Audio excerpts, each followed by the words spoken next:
When a black man walks, think of it as a masterpiece, a beautiful song that you may only hear once. Cherish it. You may never hear it again. That don't kill me, can only make me stronger. I need you to hurry up now, cause I can't wait much longer. I know I got to be right now, cause I can't get much longer. Man, I've been waiting all night now, that's how long I've been on ya. I actually don't talk a lot publicly about living with HIV. For one reason is that I've been unbelievably blessed. I mean, just really unbelievably blessed. I've always had the love and support of family and friends. Just because my son has HIV, really it doesn't affect my life between mine and his relationship. Because he's my son, that's the only thing that matters to me. If you're all right, I'm all right. As long as he's all right, I'm all right. I got very, very sick in 1996 and almost died, and so I stopped working. And by 1999, as a result of the new medications, the new antiretrovirals, I felt much, much better and decided that it was time for me to get back to work, and I founded an organization called the Black AIDS Institute. The Institute is the only national HIV/AIDS think tank in the country focused exclusively on black people. Phil began to train us as a family and to do the things and say the things other people want said, but we are not saved.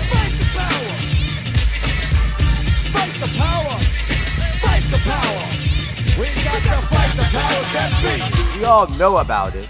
Some of you have written about it, but none of us have done enough about it.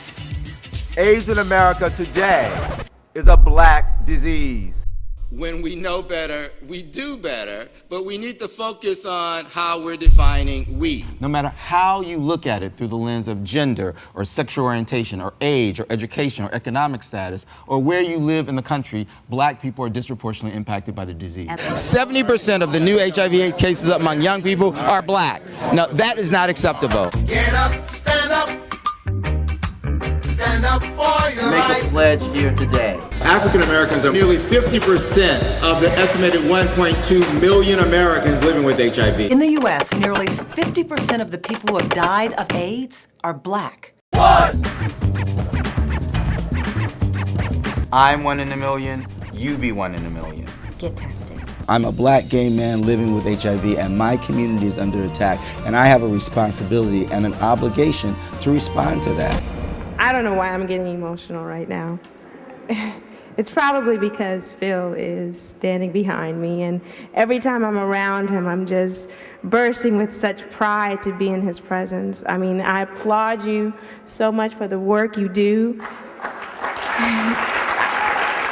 I applaud you and everyone who works for your institute for being on the front lines. The Institute's massive reach was spearheaded by a series of AIDS reports that were so shocking with statistics that soon media and government officials had no choice but to take heed. From work for the Black AIDS Institute, I don't think we would be as far as we are at this point. The Institute not only remained vigilant in fighting the epidemic where it lived, but it also went to the laboratories and research facilities where vaccine trials and HIV treatments were being tested. The Institute continued on its mission to dispel myths, create awareness, and to educate. I would credit Phil Wilson with going out and forcing black leaders to deal with this issue.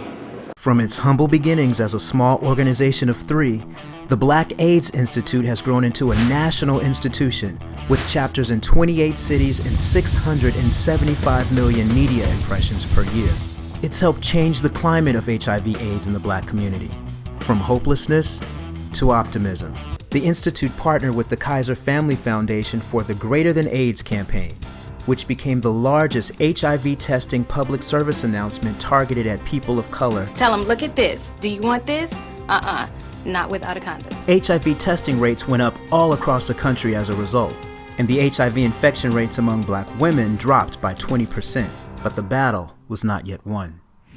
African Americans are still disproportionately impacted. I celebrate this institute and I celebrate Phil first and foremost for all the work that they are doing with courage, with conviction and commitment to keep this issue in front of us and to boldly declare that AIDS is a black disease. March on till victory is won.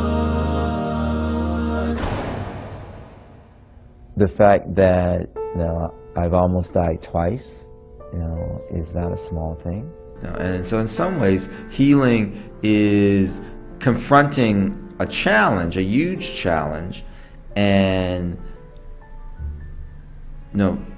finding my way through and finding love in the process, and joy in the process, and appreciation for life as it is this moment. There's something magical about getting up in the morning and saying, and I do this every single morning, getting up in the morning and saying, I get to try today to make the world a better place.